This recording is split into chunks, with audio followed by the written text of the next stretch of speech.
move to question time, and I call Senator Mackenzie. Thank you. My question is to the Minister representing the Minister for Climate Change and Energy, Senator Wong. Minister, can you provide a guarantee that there will be no price increases for any models of car, ute or SUV as a result of Labor's family car tax? A simple yes or no will suffice. Thank you, Senator Mackenzie. Senator Wong.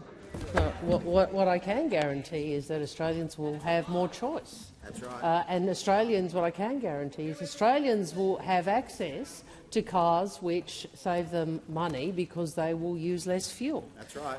And what I can also guarantee is that the minister and the departments have gone through an exhaustive consultation process with industry, and as a consequence, there have been changes made to the draft regulations and legislation which the government put out, or the draft policy position. So I think this is an example of a government making sure that there is proper consultation with the sector, a government that listens. I know that is something that those opposite may not recall ever happening under their government.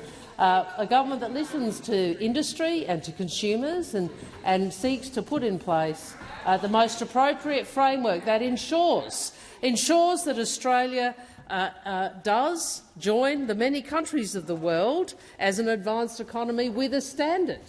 Let's remember, we are behind the eight ball, Senator. We are behind the eight ball. Other advanced economies have similar standards, and I know that what happened again is the same thing that happened on any action on climate change in your party room, which is parts of the National Party vetoed it, which is why we are alongside Russia as an economy that doesn't have a standard. That's where you took us.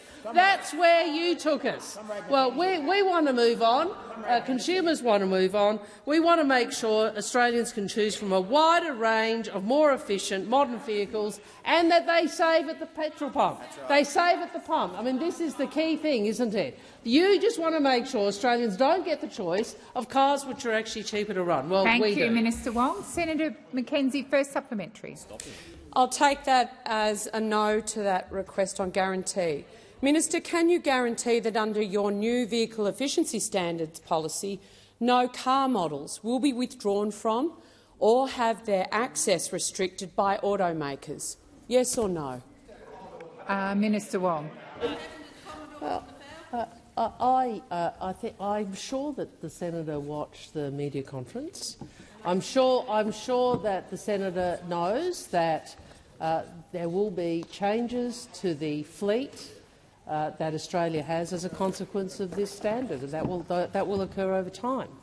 And I'm sure she would also know that, as I think one of the car manufacturers said, we need to get on with it. And do you know why we need to get on with it, Senator? Because you left us where Russia is. That's what happened. We are an advanced economy and we don't have a standard. That puts us out of kilter with the world. Oh, well, it's it. Oh, right. Oh, so, she said, this is wonderful. She's suggesting a longer trajectory. Well, you know what your trajectory was? Flatlining. That's what it was. Flatline for, forever, because Mr. Senator Canavan was always going to veto it. Well, unlike you, we actually want to get things done. Thank you, Senator Wong. We actually want to get things done. Has expired. Senator Mackenzie, second supplementary. Can't guarantee. As part of the government's press conference, Toyota, standing next to the ministers, said that Labor's revised family car tax is still a big challenge in achieving these ambitious targets, and it would be difficult. Toyota did not give a guarantee on prices and did not give a guarantee on models, just like you, Minister, because they can't. Minister, if there was a scare campaign and it's not a genuine threat to consumers and the auto industry, why has the government decided to backflip on this policy? Thank you, Senator Mackenzie. Minister Wong. If there was a scare campaign. Do you remember when we were going to end the weekend? Oh, my goodness. End the backyard. End the backyard barbecue, end the weekend. I mean, give us a break. You are stuck in the past on this. You are nowhere near where most of the advanced economies in the world are. You are happy to have us when Mr. Putin has Russia in terms of standards. Let's remember what many of the car makers have said. You quoted Toyota. We wanted an emission standard that's basically ambitious, which brings people on the journey and doesn't leave people behind, which is where we are. I think the amendments have been made. We think the amendments are a positive step forward. Yes, there is work to do, Senator. There is work to do. There is work to do, and change sometimes actually requires work to be done. But you know what? We don't think being where Russia is on this is a good thing for Australia. The time for answering has expired. Senator Grogan. Thank you, President. My question is to the Minister representing the Prime Minister, Senator Wong. I note that the Albanese Labor government's #1 priority is helping Australians with their cost of living in every way we can and addressing inflation. Can the Minister please tell the Senate how the government is delivering cost of living relief for all Australians? Minister Wong. Thank you, President, and I thank Senator Grogan for her question. And the Senator has spent so much of her working life in so many roles advocating for working people, for disadvantaged Australians, and understands very acutely that people are doing it tough and what this government can and should do to ensure that we ease the cost of living for Australians. And of course, our cost of living tax cuts will deliver a better tax cut, a bigger tax cut for more Australians. Every single Australian taxpayer, not just some, 84% better off, 90% of women, 98% of young people. We know, unlike those opposite, aspiration isn't just something that belongs to the top tax bracket. And we on this side want Australians to earn more and to keep more of what they earn. And this week the government will make its submission to the Fair Work Commission's annual wage review, and we will recommend that the Commission ensures that the real wages of Australia's low-paid workers don't go backwards. Don't go backwards.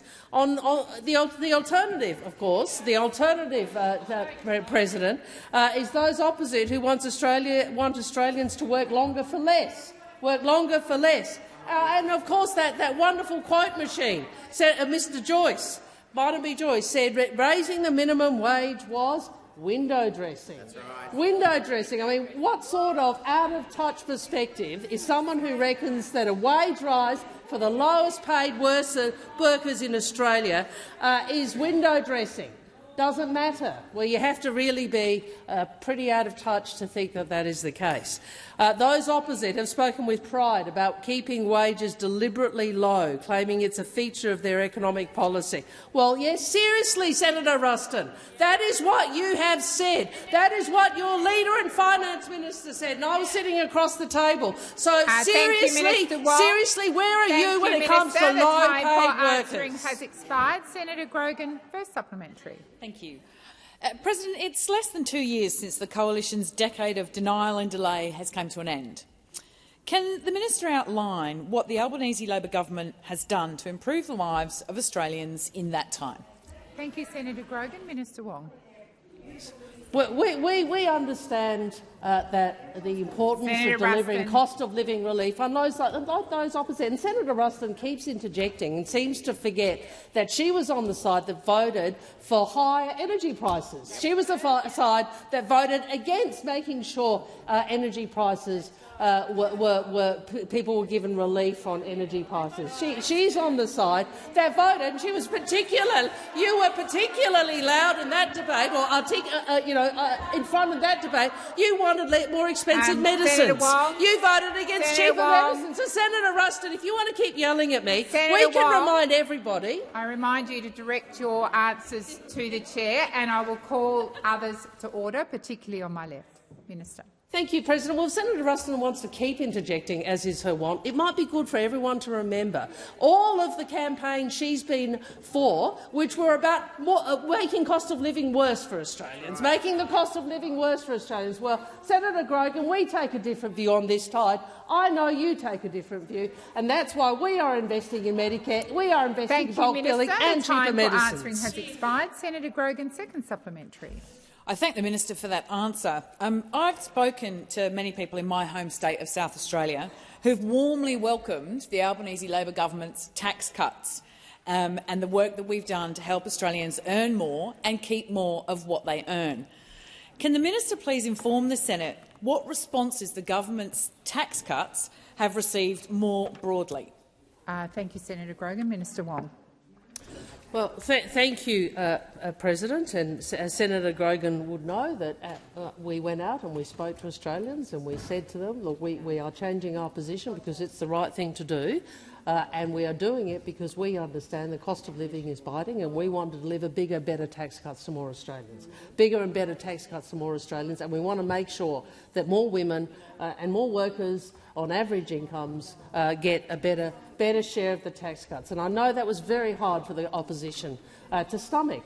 It was very hard for the opposition to stomach. I mean, their gut reaction was to oppose these tax cuts. You might remember what Ms Lee said about this, that they were going to roll them back. Roll them back. We're going to have rollback of the tax cuts. And now Senator Hume is still talking about going back to the drawing board. Well, you know, what are Australians supposed to understand? That the coalition, which has always wanted a very different set of tax cuts, always wanted a low-wage policy, a low-wage approach to policy. Thank you, Minister. The time for answering has expired.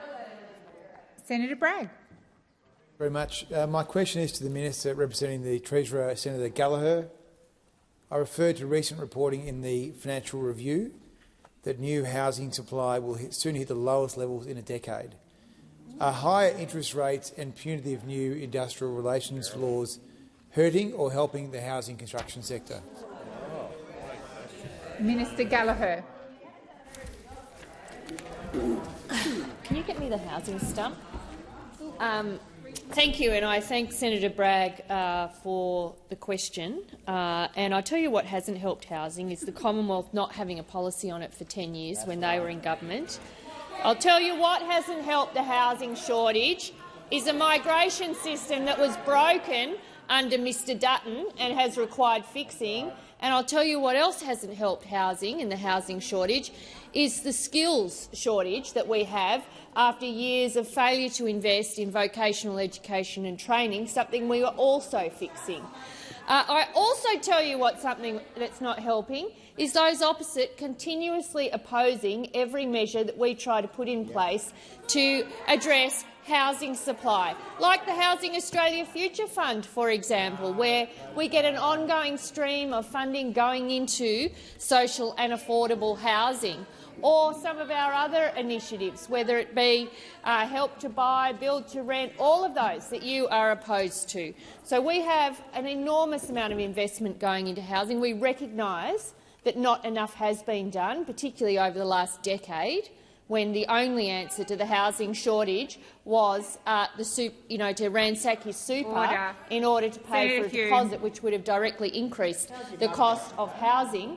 And we are getting on with the job. We are getting on with the job with building houses, whether it be social and affordable housing or getting people into home ownership, or the work that National Cabinet is doing around renters' rights, acknowledging that a large part of the population are renting now.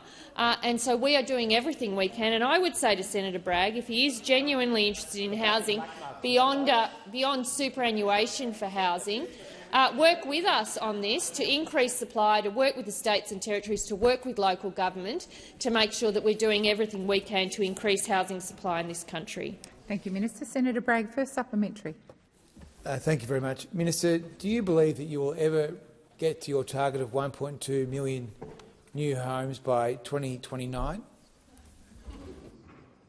Thank you, Senator Bragg. Minister Gallagher. Thank you. Well, we're proud of setting a target. We are proud of setting a target and then putting everything we can. Order. Order. And then underpinning that with all of the policies that we need to Minister drive Gallagher, that. please resume your seat. Order on my left. Minister, please continue. Thank you. Of actually putting the effort in to drive the change that's needed in this country. This did not happen overnight, and I know that I love the fact that those opposite decide that now that they're in opposition, they're going to get interested in housing and housing affordability. When they were in government for 10 years, there was zero interest. There were cuts to the homelessness and housing agreement. There was a withdrawal of the Commonwealth from the housing space. And from day one, we have fronted up and said we are involved in this, we are prepared to fund it, we have put billions of dollars into driving supply, and we are working to achieve all of those targets. And that involves the private sector, it involves the states and territories, and it involves the Commonwealth. Senator Bragg, second supplementary. Minister, the Labor government's policy appears to have one central aim, which is to get the super funds to own the houses in Australia. Why is the government so preoccupied by its own vested interests, rather than developing creative solutions? Sorry, I can't hear myself over the din here. Why is the government so preoccupied with your favourite vested interests, rather than trying to find? Sorry, it's hard to hear, President. Senator Bragg, I have called the chamber to order. You're wasting time. Please finish your question. Why are vested interests more important than the national interest here? Thank you, Senator Bragg. Minister Gallagher. What a load of rubbish that question is. What a load of rubbish. Go and have a look. I mean, engage in the debate on the numerous housing policies we have, and I accept that Senator Bragg doesn't like the superannuation industry. I sit in estimates. I listen to him every estimate session, seeking to undermine and attack superannuation. And I do find it interesting that those that seek to undermine superannuation all have superannuation. And they're all prepared to say to everybody else that you should ransack your super.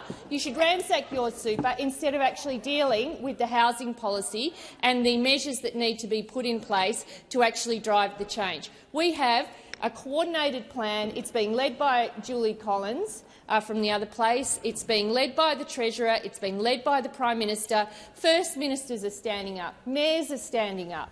Everybody recognises we've got to do more on housing, and this government is prepared to do it. Thank you, Minister. Senator Shoebridge. Thank you, President. My question is to the Minister for Foreign Affairs. Right now, Julian Assange's life is hanging by a thread. We know that tonight, Australian time, there will be a decision from the UK courts on his last appeal.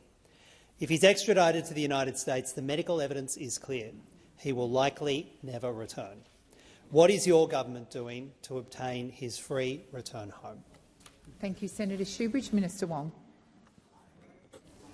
Thank you, President, and thank you to Senator Shoebridge for the question. And he is correct. We do understand that decision on Mr. Assange's case is expected soon. As you would know, this matter is before the UK courts. I appreciate that Senator Shoebridge has previously made comments that, with which we don't agree about our capacity to intervene in legal proceedings of another country, another jurisdiction. And obviously the Australian government cannot do that. I can confirm, however, that the Prime Minister and myself and I have personally raised this issue with both the United States and the United Kingdom. I can confirm that occurred very recently in the last instance, and it has been an ongoing set of representations. The government is also engaging closely with Mr Assange and his legal team, and we will continue to do this. There is obviously strong interest in this case. There is a depth of community sentiment. The Prime Minister said quite clearly publicly, and I have reiterated that we believe that enough is enough and there is nothing to be served by Mr Assange's ongoing incarceration. Obviously, we have also ensured that Mr Assange has been visited by our High Commissioner, Mr Smith, and as I said to you previously, Senator, there is a limit until Mr Assange's legal processes are concluded on what government can do. As you will recall, a resolution by government was only possible after legal processes had been concluded in a comparable. Senator Shoebridge, first supplementary. Thanks, President. Minister, if Julian Assange loses his appeal tonight, what, if any, assurance have you sought from our close friends in the United Kingdom and the United States that he will not immediately be deported to the United States? Are you leveraging our multi-billion-dollar AUKUS commitments or any other diplomatic asset to defend the fundamental rights of a citizen? Thank you, Senator Shoebridge. Minister Wong. We have made representations, and you will recall, Senator, that in relation to the United Kingdom legal proceedings, that we are not in a position to intervene into the legal proceedings of another country. However, we have made clear that our view is that there is nothing more to be served by this matter, Mr Assange continuing to be incarcerated, and we believe the matter should be brought to an end. I can only indicate to you that we are engaging at a government-to-government level, and the government has also been engaging with Mr Assange's legal team. Thank you, Minister. Senator Shoebridge, second supplementary. Minister, there are global concerns about the precedent this case would set if the USA is able to try a foreign citizen for journalism, with former UN Special Rapporteur on Torture saying if Julian Assange is convicted, it will be a death sentence for freedom of the press. What assurance will you give Australian journalists that this government will not be bullied by the US into handing over a journalist from Australia for prosecution there? Thank you, Senator Shoebridge. Minister Wong. Well, I think that's a hypothetical question and a made-up question. Because there is no Senator Whish-Wilson. Would you like to make a speech, because you always just interrupt the question time? Senator Whish-Wilson, withdraw that comment. Senator Whish-Wilson, when you withdraw, you stand and you withdraw respectfully. I withdraw, President. Thank you, Minister Wong. Senator Shoebridge, I mean, you are proceeding from the situation with Julian Assange, where many representations have been made, including publicly, to suggesting that some— Minister Wong, please resume your seat. Senator Hanson-Young. Sorry, President, but if Senator Wong could address the question, the answer to the question through the chair and not directly to individual senators, please. Thank you, Senator Hanson-Young. Adding some hypothetical about an Australian journalist, which in Australia being extradited to the United States. There is no such case of which I am aware. And what I would say to you, no, from Australia, but they can't have it both ways. They don't want me to look at them, but they're happy to yell at me. Which one do you want, Senator Hanson-Young? Do you want the blokes to be able to yell, or do you want me to address through the chair? Order. I'm happy to continue. Minister Wong, I have Senator Shoebridge on his feet. Order. Order across the chamber. I have a senator on his feet. Order. Order. Just a moment, Senator Shoebridge. Senator Shoebridge. Thank you, President. I'd ask you to draw the minister to her task in question time, which is to answer questions, not ask them. It's out of order. The minister is her behaviour is out answering the question. Thank you, Senator Shoebridge. Minister Wong. We always advocate for Australian citizens and Australian journalists, and you would have seen that from the actions we have taken since we've been in government. Thank you, Minister. The time for answering has expired. Senator Polley. President, my question is to the Minister representing the Treasurer, Senator Gallagher. In May 2022, the monthly rate of inflation was 6.1%, and last month it was recorded at 3.4%. Since taking office, the Albanese Labor government has had a consistent focus on reducing inflation and providing targeted relief for the cost of living pressures faced by Australians. Minister, how have the measures delivered by the government to date helped to provide cost of living relief while not feeding inflation? And what economic headwinds continue to persist, which the government is factoring in ahead of the May budget? Thank you, Senator Polley. Minister Gallagher. Thank you very much, President. I thank Senator Polley for the question and for her interest in the upcoming budget. It's an important part of the parliamentary year. The Treasurer has said, and I think those of us on this side understand, that whilst we're making welcome and encouraging progress against inflation, our fight against it continues, and we recognise that people remain under pressure. Quarterly inflation is now around a third of the 2.1% it was when we came to government in May 2022. This is incredibly welcome progress in the time that we've been in government. And as you identified in your question, Senator Polley, monthly inflation is much lower now than what we saw at the election. We will have new monthly inflation numbers tomorrow, but the downwards direction of these numbers is clear. The ABS also made it clear in the data that they have released that our policies on rents, electricity and on our investments in early childhood education have directly reduced inflation by 0.5 percentage point. And this goes to the point we've been making about fiscal and monetary policy working together to put downward pressure on inflation. The IMF and the OECD have recognised our inflation-fighting efforts too, and the RBA has confirmed that fiscal and monetary policy are working in the same direction. Real wages are now growing for the first time in nearly 3 years and ahead of the forecasts. They were going backwards by 3.4% at the time of the election. This means that Australians are earning more, and from July 1, our tax cuts mean that they will keep more of what they earn too.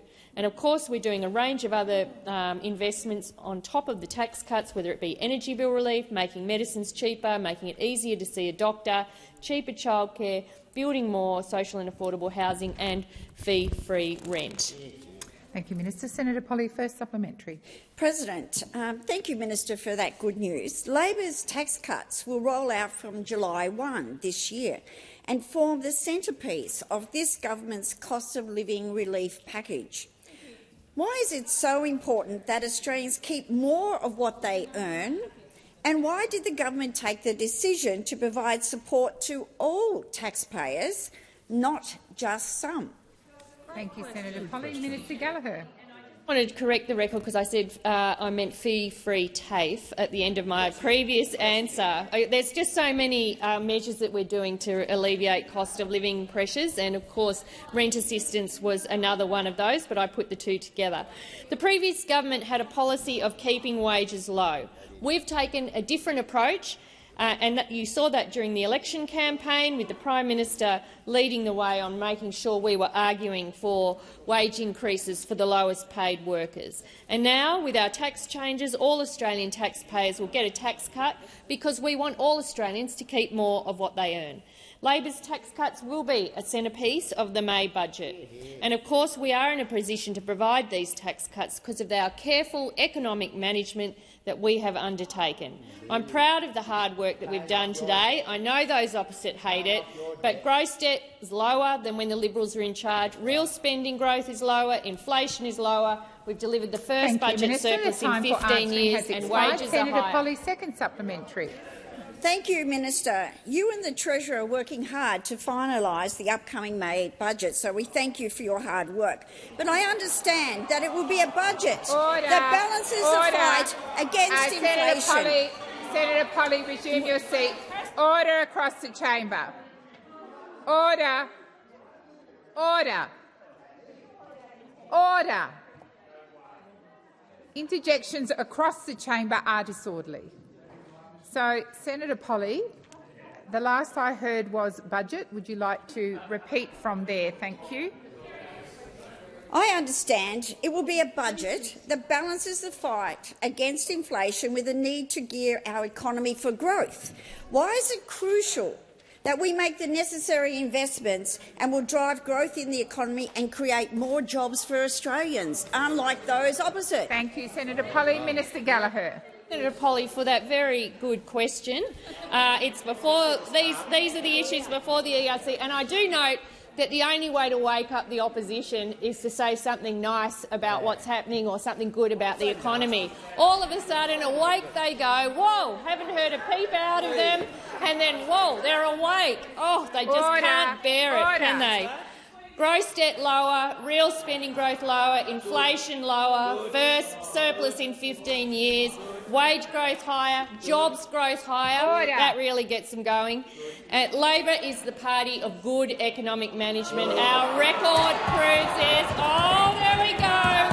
There we go. They are awake, President. Minister we thought Gallagher, they were all asleep, but they really were awake. They really were awake. These are all the issues that we are focusing on in putting the budget together. Our budget will be a budget for the times. It will have those tax cuts getting to every taxpayer, and we'll look at other sensible investments where it's affordable and able to do so. The time for answering has expired. Order. Order. Senator Ciccone, it is not appropriate to bang the desk either. Senator David Pocock. Thank you, President. My question is to the Minister representing the Treasurer, Senator Gallagher. Minister, the government has spoken at length about cost of living issues facing Australians, but our frontline community organisations, from food pantries to community and women's legal centres, Aboriginal and Torres Strait Islander legal services, family and domestic violence services and housing advocacy bodies, are bearing the brunt of this cost of living crisis. They're seeing skyrocketing demand for their services, services that not only provide life-saving and life-changing support to people in need, but also save the government money through early intervention and diversion from the criminal justice system, or helping women get out of violent relationships. The same organisations are saying that they are extremely stressed about their funding and it's about to fall off a cliff. Will the government commit to renewing funding for essential frontline community services in the next federal budget? Thank you. Senator David Pocock. Minister Gallagher. Thank you. And I thank Senator Pocock for the question and for his interest in this area. This, of course, is an area of priority for the government. As Finance Minister, when I came in, we did an assessment of the indexation arrangements that existed for the community organisations. They'd been inadequately indexed for a substantial period of time, and in the last budget, I think the largest measure, or it was an estimate, might have been a measure, I'm just trying to get the recollection, but the most significant investment was made into the community sector to deal with the ability to meet wage increase and other costs. Minister Rishworth has also provided additional investment into the health and the wellbeing and capability grants program, which goes directly to some of those emergency providers of food relief. We will continue to work with the community sector as we have. I've got a good relationship with ACOS and other peaks that I meet with pretty regularly, as do other ministers, about prioritising further investments. I'm aware of the community legal service issues, and again, they have been, they have, I think, been operating on very low funding for the work that they do for some time. The attorney has had a review into that. That work is before government, but we absolutely see our role with the community sector as a partnership, and we work closely with them. In terms of some of the funding, some of those grants fundings are time limited. Some of them go through a procurement process. So your question about committing funding, I'm not in a position to do that today, but our focus has been on extra support for the community organisations through direct engagement with them, and that's the way we will continue to engage with them. Thank you, Minister. Senator David Pocock, first supplementary. Minister, the government's been prepared to make plenty of funding commitments already before the budget, and a whole range of other things, whether it's $4.6 billion for Rolls-Royce, or $40 million to advertise and sell the Stage 3 tax cuts. Why won't you commit to ongoing funding for community legal services, for food banks? What have they got to do? They're helping so many Australians, and yet you can't actually make a commitment to fund them. Senator Gallagher. I think I answered that. I mean, if there's a procurement process underway, ministers do not get involved in that. Where community organisations have long and ongoing funding arrangements, we have not been focused on not renewing those or any other process. I'm not really sure about what you mean about not committing to funding. We have been working in partnership with them.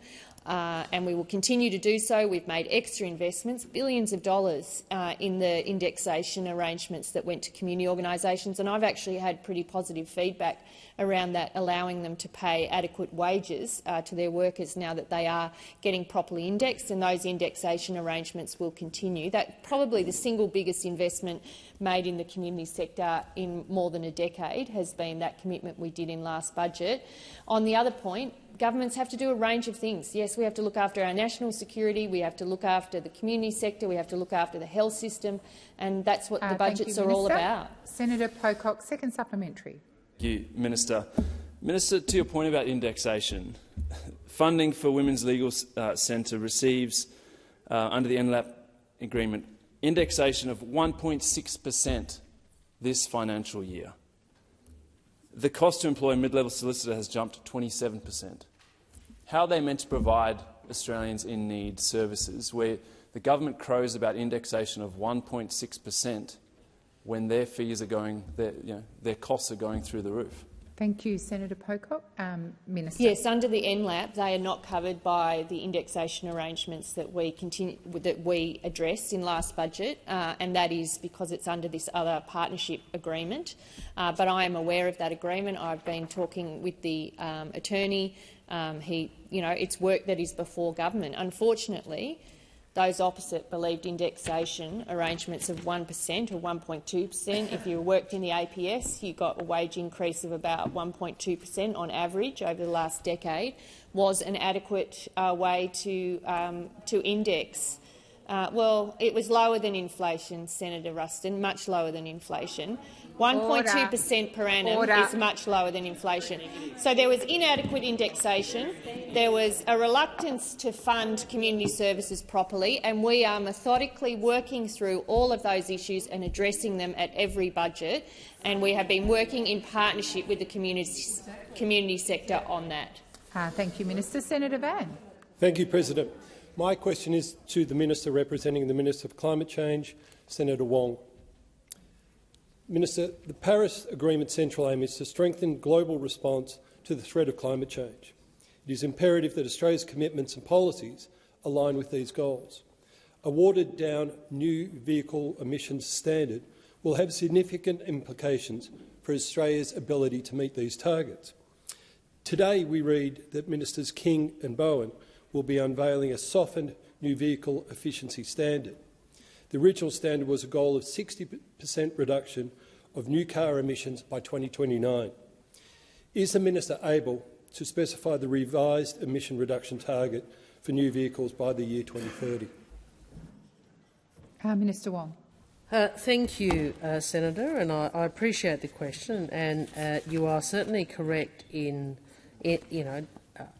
outlining the way in which a trajectory to net zero requires a contribution from all parts of the economy. And if I may congratulate you on actually dealing with the reality of the policy challenge that the country faces, the economic transition the country faces, which is in stark contrast to what occurred under the previous government over 9 years.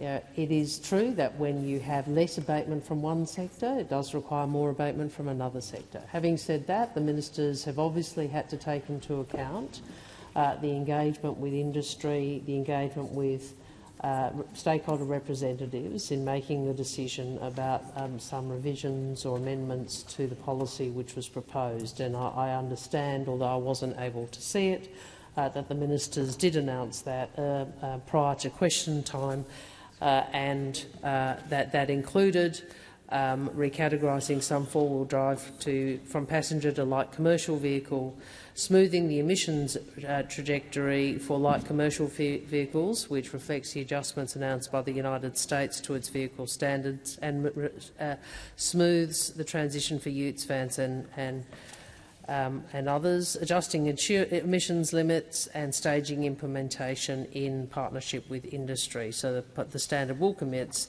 in January 25, but manufacturers will not begin earning credits or penalties until after 1 July 25.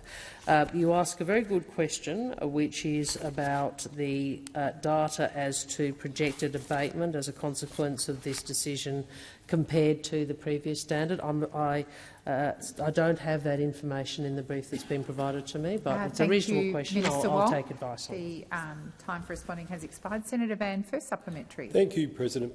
And the Minister might need to take this one on advice too. How do the adjustments to the NVES, how do they compare to the old one? What is the new one compared to the old one? And you may want to take that on notice. Thank you, Senator Van.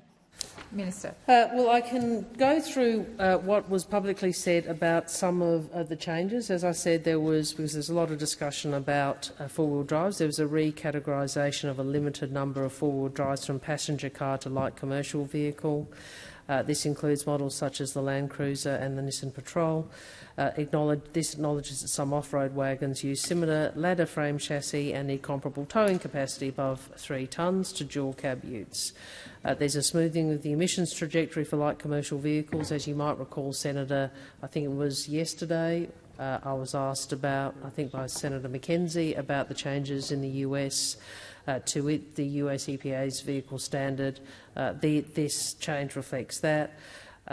There was an adjustment to the weight-based relative emissions limits, which is known as the break point, which recognises that heavier vehicles emit more, and there was staged implementation.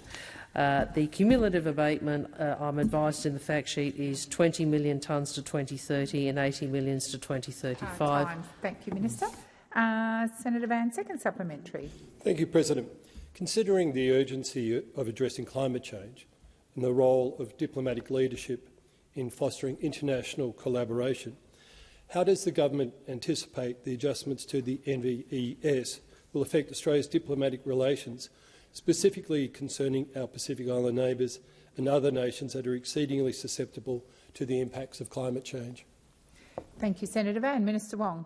Thank you, Senator. Well, it is true that climate change is the first priority of Pacific Island nations, and I had the opportunity today to meet with the Deputy Prime Minister of Vanuatu, and that was a point he again made. And you're right, and to identify it as an issue. There's no change to our overall target. Obviously, what we are looking at is how each sector can contribute to the targets we have announced and to targets that we will be announcing down the track in accordance with the Paris Agreement. What I would say is this model will deliver $95 billion in fuel savings to Australians by 2050. It will deliver more choice of low and zero emissions vehicles. It will deliver cumulative abatement of, as I said, 20 million tonnes to 2030, 80 million tonnes to 2035 and 321 million tonnes by 2050. It will reduce emissions intensity for new... Thank you, Minister. The time for responding has expired. Senator Thorpe. Thank you. My question is for the Minister representing the Attorney-General. Aboriginal and Torres Strait Islander legal services funding is still stretched to breaking point. There are just 15 months to go until the current funding agreement expires. First Nations legal staff advised the government about needing $229 million in emergency funding to address staff recruitment, retention and urgent capital works. Will the government deliver this funding in the May budget? Thank you, Senator Thorpe. Minister Watt. Thanks, President, and thanks, Senator Thorpe. Obviously, I'm not in a position to disclose announcements that the government may make in the context of this year's budget. Sitting this close to the Finance Minister, that would be a very dangerous thing to do, to reveal those kind of things. But certainly the government does acknowledge that there are some very real issues around legal aid funding, including to Aboriginal legal services in the way that you've described. And as I understand it, the Attorney-General has commenced a review surrounding these issues. No doubt once that review is completed, he will be in a position to say more about that. But what we are doing in the meantime is fulfilling an election commitment by designing and implementing a national justice reinvestment program, which will provide $79 million to support community-led justice reinvestment initiatives. The government opened applications for the National Justice Reinvestment Program and the Justice Reinvestment in Central Australia program in September 2023. In the first cycle— Minister, please resume your seat. Senator Thorpe. Point of order on relevance. I wasn't asking about the non-reinvestment of the reinvestment, because it's not reinvestment. Senator Thorpe, you need to make Can we your point stick of to order? what the question is, and that is, are you going to fund these legal services, or are you just going to talk the crap that you always do? Senator Thorpe, withdraw that comment, please. Thank you. Senator Thorpe, the minister is being relevant. He has spoken about the budget, and I'll give him the call again. Minister Watt. Thanks, President. And yes, Senator Thorpe, I have answered your question by saying that we're not in a position to describe what will be included in this year's budget, whether it be in this space or any other space. But as I say, we do understand there are some very real issues in this area, and that is why we are undertaking this action. So, as I was saying, in the first cycle of the Justice Reinvestment Programs, 9 initiatives have been selected for funding, and applications remain open year-round. So we are clearly committed to this by having put in place $79 million already to support those community-led justice reinvestment initiatives. Senator Thorpe, first supplementary. The Attorney-General commissioned an independent review, as you say, of the National Legal Assistance Partnership, which he received several weeks ago, but has not published it publicly, yet despite calls from stakeholders and Aboriginal and Torres Strait Islander legal services. So why is the government withholding vital information from the sector that they are supposed to be working in genuine partnership with? What are you hiding? Thank you, Senator Thorpe. Minister Watt.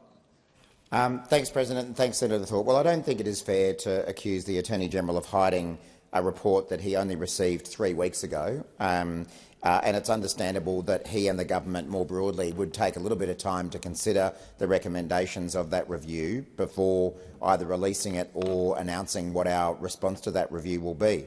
But as I say, the Albanese government recognises the pressures that these services are under, and we also recognise the importance of strengthening the legal assistance sector.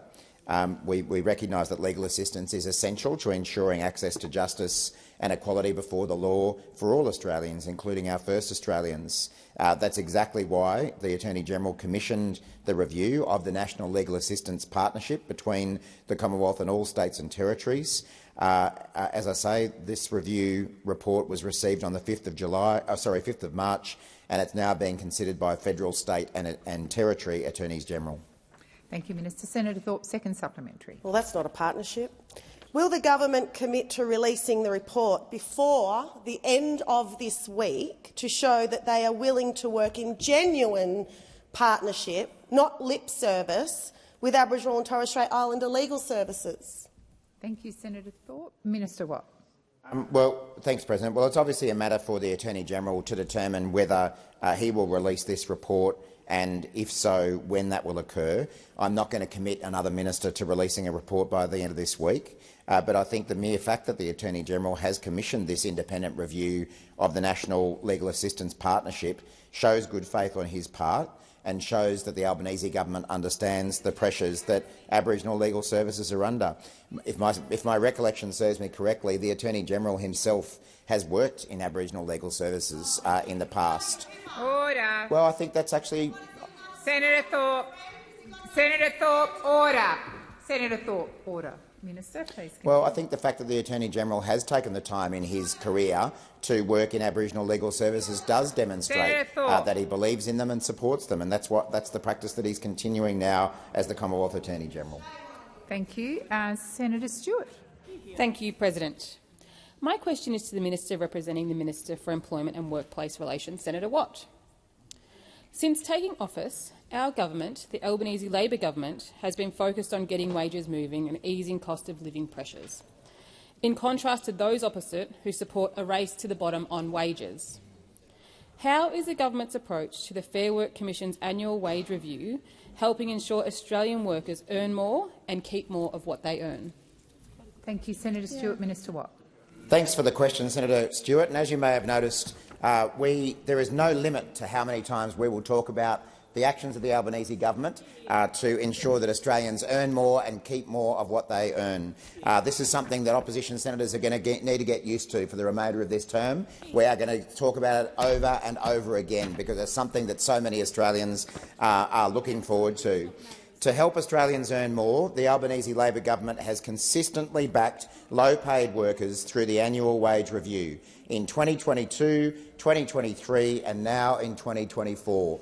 What a contrast to the nearly 10 years of coalition government that we had, with a government that refused to actively engage itself in the Fair Work Commission's decisions about the minimum wages, and no wonder, therefore, that we saw wage suppression in this country, especially for low-paid workers, for the nearly 10 years that they were in office. And it is a good thing that we now, under a Labor government, the Albanese Labor government, have a government prepared to roll its sleeves up, put forward submissions, put forward an argument to the Fair Work Commission, as we have done each year we have been in office. And as a result of that action, the minimum wage for a full-time worker in Australia is now $110 higher than when we took to office. Now, we understand that low-paid workers, more than anyone in our community, are feeling the pinch from cost-of-living pressures. And how much worse off would they be if we hadn't taken the action that we took to support a wage rise for the minimum wage, and that is now bearing fruit with people receiving $110 more than what they were receiving when we took office. The same approach, and they don't like it. They don't like a government getting involved and fighting for fairer wages for workers. The same approach that we've taken this year, a submission to the Fair Work Commission that the wages— Senator, order. Senator Rennick. Please clarify, is that $110 Senator per week, Rennick, that is fortnight, or not a year? a point of order. Well, just wanting to know, you're saying 100— Order. Order. Order. Minister Watt. Thanks, President. It is an unfortunate thing to have been a senator for nearly 5 years and only get a chance to speak when you interject. Senator Rennick never gets a question. He only ever interjects. The time for answering has expired. Senator Stewart, first supplementary. Thank you, President, and thank you, Minister, for that answer. Order. Order. Order across the chamber. Order. I have Senator Stewart, who was on her feet. Senator, please ask your first supplementary. Thank you, President, and thank you, Minister, for that response. Given that the Liberals and Nationals have suggested that asking for a real pay rise for low-paid workers is just window dressing, why is the Albanese Labor government fighting for a pay rise for low-paid workers? Minister Watt. Thanks, Senator Stewart. Well, it's pretty straightforward. The Albanese Labor government is fighting for a pay rise for our low-paid workers because it's the right thing to do for people who've been hit hardest by the rising cost of living. But it is becoming increasingly clear with every passing day that the coalition have a different approach, because we saw Senator Hume tell Sky News that the Labor government— get this, Senator Hume, talk about Sherlock Holmes. She told Sky News that the Labor government wants minimum wages to go higher as a cost-of-living measure. Senator Hume is onto us. She's worked it out. She's worked out that a Labor government wants minimum wages to go higher as a cost-of-living measure. Well done, Senator Hume. You might earn yourself a mug as a reward for working that out. We've also seen the member for New England, Mr Joyce, who in his latest comeback tour to become the leader of the rabble of the National Party, he's out there every week telling Sunrise that arguing for a real pay increase for low-paid workers is window dressing. We know that's the way to get votes in the National Party room by talking about that. The time for answering has expired. Senator Stewart, second supplementary. Thank you, President, and thank you, Minister, for that response. I note that the Liberals and Nationals have committed to a targeted repeal of the government's workplace relations reforms to restore the low-wage economic settings that they support. How have the Albanese Labor government's decisions and actions helped reverse the pattern of wage stagnation while getting more Australians into jobs? Thank you, Senator Stewart. Minister Watt. Thank you, President, and thank you, Senator Stewart. Well, our government is fighting every day to ensure Australians earn more and keep more of what they earn. I reckon by the end of this term we can have coalition senators saying that. Repeat after me, coalition senators. The Labor government will ensure that Australians earn more and keep more of what they earn. It's pretty straightforward. We know you believe it because you voted for our tax cuts. So you must agree that a Labor government delivers Australians the ability to earn more and keep more of what they earn. Because, of course, we remember Senator Cash, and I haven't mentioned her in question time for a while, so let's give her another go. She said that our measures would close down Australia. Close down Australia. By letting Australians earn more and keep more of what they earn. We had the member for Banks say that the Secure Jobs Bill was a grotesque piece of legislation. Minister Watt, please resume your seat. Senator Gallagher. Order. I can't. I'm sitting next to the minister, and I cannot hear his answer. I just ask that those opposite. Thank you, Minister Gallagher. Order. I'm trying my very best to keep order in the chamber. Minister, please continue. Thank you, President. I'll just have to turn up the volume, I guess. Now, the Shadow Treasurer has now also confirmed that they will take a targeted package of repeals to the next election. Every Australian worker has a target on their back under the coalition. Minister Watt. Senator Fawcett. Order. Senator Fawcett. Thank you, President. My question is to the Minister for Foreign Affairs, Senator Wong. Earlier today, some of Australia's allies have publicly called out the Chinese Communist Party for malicious cyber activity attributed to groups sponsored by the Chinese government targeting democratic institutions. In response, the UK and the US sanctioned a front company and 2 individuals who are complicit in this behaviour. The United States government also revealed that thousands of American citizens have been targeted in a prolific hacking operation for which 7 Chinese individuals face charges. What action has the Australian government taken in support of our allies who have been subject to these cyber attacks? Thank you, Senator Fawcett. Minister Wong.